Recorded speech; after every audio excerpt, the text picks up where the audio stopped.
Hey, what's up guys? Welcome to my channel. If you are new, I know if you're new to my channel, you can call me cringe in comments if I have any. But I was gonna continue reading Silver and Gold, part 2. I feel like you guys would have wanted it even though, didn't get very many likes. But anyways, we're gonna continue. I think I continued with Eel's movie, right? I looked at Lily and Tiger. Lily pounced and Tiger Wing. So, where am I going? I was left in the middle of, you could say nowhere, but it was near camp.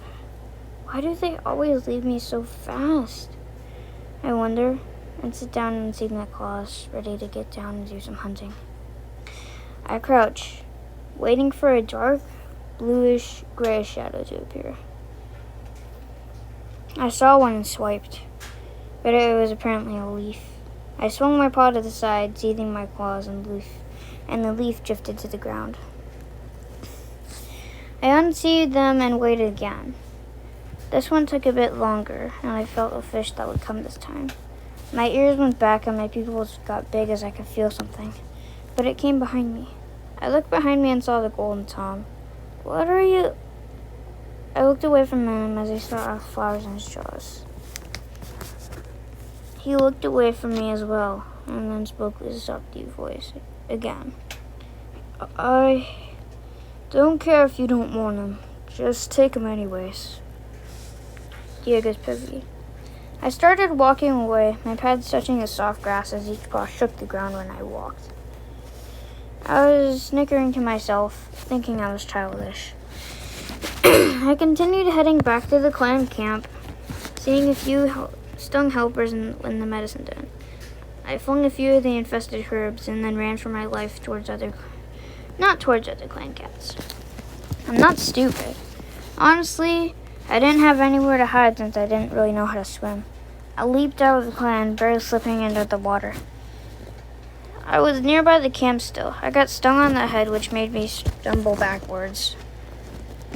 And as I thought, this is gonna be the dumbest way that I die. I fell into the water, just accepting that I would die, until I heard two female voices above me. Chapter 2. Non's Povey. She pulled me out of the water. She pulled the heavy cat out of the water, painting. Diego looked at the two beautiful she-cats. He was flattered. Don't say anything, they growled, walking away. Thanks, I guess, he muttered. Eel's Povey. I just watched that golden cat almost drown to see two she-cats save him. That's so pathetic. I'd have to teach him how to swim, I hollered. Hey, mouse brain, come here for a sec. He turned his head towards me, tilting his head. Man, that sounds bad. But he came over anyways, and he looked a little embarrassed. What do you want? He said, one of his famous quotes. I don't want to call you by nothing, so what's your name? I asked. Rudely. He replied with, my name is Diego, what's yours? And no need to be so rude, he asked me, making eye contact. My name is Eel. Nice to meet you, Diego. Well, I really just met you a few days ago, I replied. I wanted to teach you how to swim. I could see you drowning over there, I chuckled. Time skip. Diego's Povey. I jumped into the water and started paddling across the river to go sit on the stump near River Clan, the one I always sat on. I yawned, deciding to take a nap instead. The sparkling silk sheet laid about us, staring down at us. Sorry, I spelled that bad. Each ancestor proud of what we had done. I thought about my dad. Scream! I know, I do. It's a flashback now. Diego's childhood. I looked up at my slender dad and mom. They were glaring down at me like I was a fox and they were clan cats. I was about to strike me with the mighty thunder, mighty star, whatever you call it. My mother yelled at me. Why did we even get you? You're such a mistake in this family, you little rat. Sorry, I don't know how they say give birth. Like, is it just normal birth or something?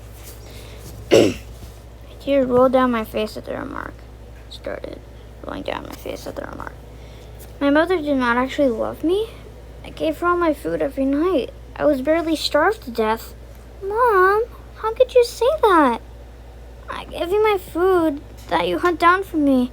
I was interrupted by my dad's thunderous voice. Shut up, you little foxheart. That was the rudest thing to call a kid, a foxheart. I started to bawl and I ran away from my parents. Dago's actual real-life Pokey. I awoke from my daydreams and I was still an adult in Riverland, not Boston alone. Eel was sitting there and he had a few tears rolling down his face. He had watched me do all of that while I was still conscious. I'm sorry. I'm not a good model for all the kids here. I stopped and I felt something swoop behind me. I looked back alarmed. It was Eel. He was offering me a hug. Should I really trust a clan cat? My answer to that question is yes. I stood up and walked over to him. I sat down and gave him a hug and a small nuzzle of appreciation. I could tell he was a little flustered. That's it for today. See ya!